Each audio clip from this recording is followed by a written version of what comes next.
આજ છે ને અમે ઓટલે બેઠા હતા ને તો બધી બાઈઓ આ નિકીની બહુ વાયતું કરતી હતી, દહેજ વાળું કંઈક હમણાં બન્યું જ ને એના કારણે. તો છે ને મને તો એમ થયું કે આ તો વર્ષો જૂની વાત હશે, પણ મેં ઘરે આવીને છાપામાં જોયું ને તો ખબર પડી કે આ તો હમણાંની જ વાત છે. હવે મારી ઘણી બહેનો છે જેને કાયદા અને દહેજ માટેના એ કંઈ ખબર નથી, એની છે ને જાણકારી હું તમારા હાટુ આજે લઈને આવી છું. તમારે જાણવું હોય ને તો આ વિડીયો છે ને છેલ્લે સુધી જોજો. એ કેમ છો? જય શ્રી કૃષ્ણ. હું તમારી સખી અને આજે પાછી આવી ગઈ છું મારી બધી બેનપણીઓ હાટું, એટલે કે માત્ર મહિલાઓ માટે. અહીંયા છે ને આપણે બધી પ્રકારની વાતો કરવાની છે ને એનો ઉકેલ લાવવાનો છે. હવે આજે નિકી વાળો કેસ બન્યો છે ને એ તો હવે આપણા રૂવાળા ઊભા થઈ જાય ને એવો કેસ બન્યો છે. એના વરે એને બાળીને મારી નાખી અને કારણ એ હતું કે ઓલી એને દહેજ નહોતી આપતી. હવે લગ્નના થોડા ટાઈમ પછી એણે છે ને દહેજની વાતો ચાલુ કરી. હવે પેલી દીકરી છે એને એમ મનમાં થતું હતું એની ઘરની પરિસ્થિતિ નબળી હતી તો એના મા બાપને કઈ કેવી રીતે, બરોબર ને. પણ હવે છે ને તમારી યારે જો આવું કંઈ થતું હોય ને તો તમારે જરાય કંઈ વિચાર્યા વગર સૌથી પહેલાં તમારા મમ્મી પપ્પા, ભાઈ કે બેન કે કોઈને પણ કોન્ટેક્ટ કરવાનો છે. અને એનું ના થાય ને તો પોલીસનો તો સૌથી પહેલાં કોન્ટેક્ટ કરી લેવાનો છે. હવે છે ને આપણા ભારતમાં દહેજને લઈને એવા અમુક એવા કડક કાયદાઓ છે ને જે હરેક બહેનોએ જાણવા જરૂરી છે બરોબર. તો એ હું તમને જણાવી દઉં. એમાંથી સૌથી પહેલું છે ડાઉરી પ્રોહિબિશન એક્ટ 1961, જે છે ને 1961માં લાગુ પડ્યો હતો. એમાં દહેજ માંગવું, આપવું અને લેવું ત્રણેય વસ્તુ ગુનો જ છે અને દહેજની જાહેરાત કરવી એ ગુનો જ છે. આમાં છે ને 6 મહિના સુધીની જેલ, દંડ કે બેય થઈ શકે છે અને ઘણા સંજોગોમાં છે ને આ સજા છે ને એકદમ વધી શકે છે, બરોબર છે.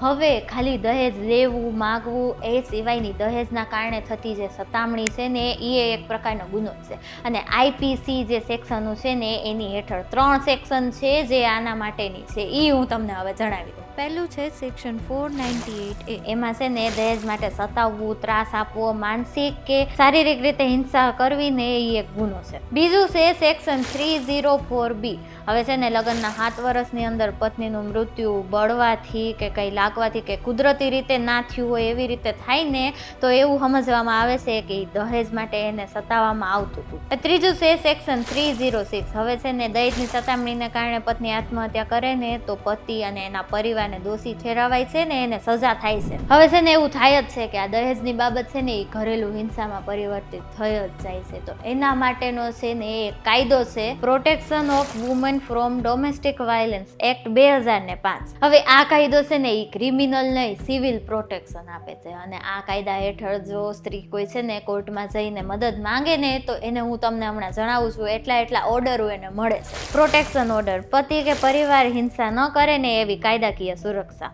રેસિડેન્સ ઓર્ડર, પત્નીને ઘરમાંથી કાઢી ન શકાય. કસ્ટડી ઓર્ડર, બાળકોની કસ્ટડી સ્ત્રીને જ મળી શકે. કમ્પેન્સેશન ઓર્ડર, એટલે કે એ થયેલા માનસિક કે શારીરિક નુકસાન માટે છે ને વળતર મળે. એટલે કે આ કાયદો છે ને એ સુરક્ષાની હારે છે ને તમને અધિકારે અપાવે છે. અને જો તમારી હારે આવું કંઈ થતું હોય ને તો તમારે તમારા મા બાપ, બેન, ભાઈ કોઈ પણને કહેવાનું છે. અને એને ના કહી શકો તો હજી એકવાર કહું છું, પોલીસને જઈને તો કહેવાનું જ છે. અને જો ના કીધું ને તો આ એક મોટું રૂપ ધારણ કરી શકે છે, બરોબર છે ને.